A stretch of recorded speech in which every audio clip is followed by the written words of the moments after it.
Welcome back, folks, to the Stockwell Eldridge Show every Sunday, 10 a.m. here on AM 1280 The Patriot. I'm Jason Stockwell with Remax Results. And I'm Dawn Eldridge with Remax Results. Are you Irish? And Stephanie Havel with Wells Fargo. Stephanie Havel with Wells Fargo Sparkles and Ryan Larson with Anderson Agency. What'd you say? Are you Irish? No. Really? I don't think so, no. Mick Stockwell. Yeah. No. I'm Stephanie O'Havel. Stockwello. That would be Italian. The Irish put it before the Italians put it at the end. Yes. So Old Stock. I like Mick Stockwell better. Mick Stockwell's good. Is that Irish or Scottish? Eldridge. Oh, Eldridge, I'm Irish. You are? Irish in me, yes, I do. Not a lot, but I do. Happy day, right. Dawn. It is great. It is wonderful. So if you're just joining us, we got introduced to Ryan Larson last segment. We got market update from Dawn and Stephanie in the first segment. And we're also going to, and promise everybody, we're going to learn a few tips about how to get over the feeling if you feel like you can't win no matter what you do if it doesn't work out, something doesn't work out, or what you say or do. So if you're a person who feels that way, maybe something's going on right now at work or home or wherever, school, and you're like, man, I just need a break. Like everything's against me, right? Or you might unknowingly be the person making others feel that way. Or what about this? What if you're the person who feels that way, but also may make other people feel that way? So, and my wife, Katie. Or what if you knowingly are making people feel that way? That's bad if you're knowingly. That's bad if you're knowingly. But if you're knowingly, that's bad. But so, and what it comes down to is, my wife, and she's getting into personality types and all that stuff, which is wonderful. People that are external, internal, obviously extrovert, introvert, but a little more in depth. And also, disc personality, that can have a lot to do with it. And also communication is the biggest thing. So I would say is you see a lot of stuff now on Facebook, on TV. We talked about it before, but even in the workplace and things like that, it can carry over. How you communicate or don't communicate, I would say it'd be worse. The lack of communication is probably worse than communication. Even if the communication may not be clean, crisp, nice all the time, at least it's communication. Instead of nothing, which leaves the person feeling like they can't win because they don't even know where they stand in the situation, and that can be tricky. So I would say communicate even if you think it'll be offensive, even if it may affect you negatively, even if you don't want to say it because you think that the person will think something of you. Still communicate, because hiding something and not communicating it is worse, because it only leaves then the mind of the person you're not communicating with to think of what's going on, and chances are it's probably worse than reality. Mm-hmm. In fact, probably 99% of the time it's far worse than reality. So that would be my tip for the day, as far as if you're feeling like you can't win or can't, just start communicating. Start communicating more. Same thing with us in real estate. If you feel like you can't win and get an offer accepted, communicate with us more. We'll communicate with you more about being able to go up in price if you really want the property, waiving some contingencies, doing something where you can still get the property. If your house isn't selling, call us, 651-400-0773. Chances are something's wrong. Houses should be selling right now. There's no reason they shouldn't be, unless it's you who's making them not sell. Your decisions or indecisions or lack of communication actually could be hurting you in the sale of your property. So anyway, tirade, rant, but hopefully helpful for some people out there if you're listening. And we'll get back to insurance. Deep Thoughts by Jason Stockwell. Yes. We'll talk some more. Poor Ryan over here. He's scratching all kinds of notes. I'm trying to help people out there, because I'm going through a lot of that this week with the communication issues. And feeling that way with some, with clients, and clients maybe feeling that way and things like that. So we're trying to get all that worked out. And if you just communicate a little more openly, it'd be a lot easier to get things done. And I'm all about getting things done. Believe me, that's the main thing I like to do. So, Ryan, Anderson Agency, tell us about, you told us you're in Northeast Minneapolis, you told us the story. We found out that, that you had divorced and remarried and all that stuff, and you got into insurance that way from the restaurant business. But What can you do? How can you help people? So let's Or say how do you communicate with an insurance agent? I'm a person that needs insurance. What do I need? What can you How help do me I with? communicate with you? All right. So communication is the key. You're absolutely right. I have a lot of potential clients come to me from referral sources. And so the first step in any kind of communication process that I find is getting the right person to say the right thing about you first. Give a glowing recommendation.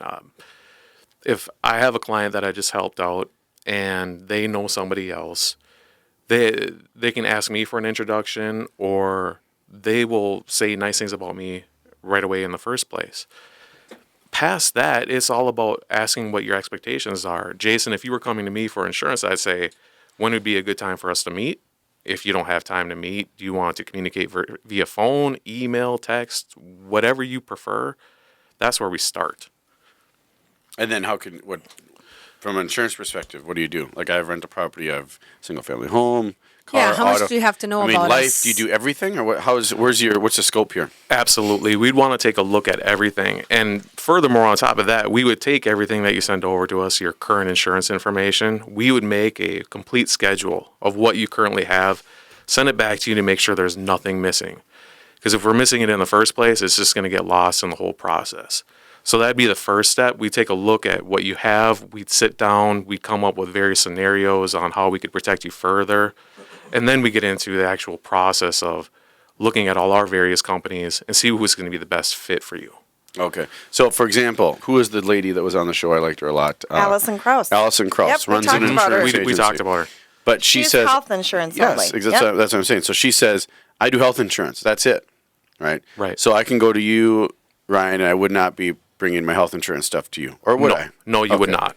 So you'd be doing all this auxiliary things besides health insurance. Exactly. Auto, home, umbrella insurance is where we kind of maximize our efforts. Rental properties? Absolutely. Okay. And is it really true if you combine? People always say, like, oh, you have to, if you want to get a good deal on your homeowner's insurance, I have to move my car insurance over there also, or is that not necessarily true? That's almost always the case. And the Okay. discount is pretty sizable. It's anywhere from 10 to 30%. So we can save you 30% on your homeowner's insurance with one of my companies just by having the auto place there too. And does it change that much? So when we at Wells Fargo, when we do like a refinance for a customer, we always suggest, if you're looking at saving money, we always suggest you call your insurance agent and do a review of your policy annually, because if you're going through this process and you're making changes, maybe you should make changes. So how often should you contact your insurance agent to review your policy? Is it necessary to do it once a year, or? Your insurance agent should be reaching out to you, and we do that once a year for sure. Okay, which is awesome, because most of our customers don't even know. We have to look it up in our system who the insurance agent is. Yeah, and we run into that too. Wow. But we do reach out, I'd say on an average about 4 times a year, just to let them know that we're around. We're trying some new things. We're coming out with our own mobile app.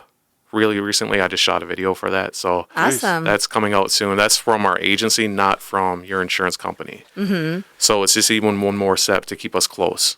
Well, and I think it is awesome, like I said, because when we do a review of somebody's, we'll tell them you should call your insurance agent and just check. And they're like, well, I don't even know, because their insurance is escrowed through their mortgage. Oh, sure. So we go into the system and it says, looks like you're with, XYZ, Farmers or Allstate, or, we don't always have the individual agent's name and phone number. We just have the company name and their policy information. So, but yeah, so I am always surprised. And sometimes people, I've seen clients that are paying huge insurance amounts, and they're wondering, they're trying to save money on their mortgage, and it's like, have you talked to your insurance agent? So that's good to know then, that they should check into it. They should, and if you think it's out of line, if they think it's out of line, always go back to your insurance agent first and see what they can do. Past that, there's many companies out there. We're, of course, one of them. We're an insurance brokerage, so I can't count them off the top of my head, but I have about 15 different companies that I could actually do a protection proposal for you through. Nice. So that's an advantage versus going to a big company you see on TV where they have their own in-house brand. You guys can shop and go to all of them, correct, as a brokerage? Absolutely, at the same time. Well, and I think you said Nice. too, then it's easier if you've got your home and your auto, because if you're going to look at your homeowner's insurance, then you'll probably look at your car insurance or anything else. Yeah, somebody else told me that they offer pet insurance. Is that? I haven't gotten into that yet, but I've You definitely talking heard about it. insurance? It's really inexpensive for what I've heard. And as we all know, well, I don't know if you guys know, have you ever looked into the price of a purebred dog right now? Yes, No. because I have one. What kind of dog do you I have? have Is it a Cavalier expensive? King Charles. It gets spendy. It is. Really? It is She was incredibly. not cheap. Yep. Well, you'd think, I mean, I don't have pets, but even taking them to the vet, it's got to be It's expensive. expensive. So. It's called my. Do you have pet insurance? No, I don't. Oh, okay. No. Well, No. There's your next guess. yeah, there's our Dawn next has guest. children, so when you have children, your pet tends to not get as treated as nicely. If you don't have children. Oh, Oh, it's true. Our dog was our love of We're our gonna have life to interview until Dawn's pets our to dog find was out. insanely spoiled until we had kids, and then our dog is kind of like, yeah, you're a dog. I mean, no offense. And rescue dogs, folks. No offense to purebreds, I love them, but rescue dogs, there's so many dogs that need help out there. Stay tuned. We'll be back with more. I'm Jason Stockwell with Remax Results. Dawn Eldridge, Remax results. Y'all got same boat.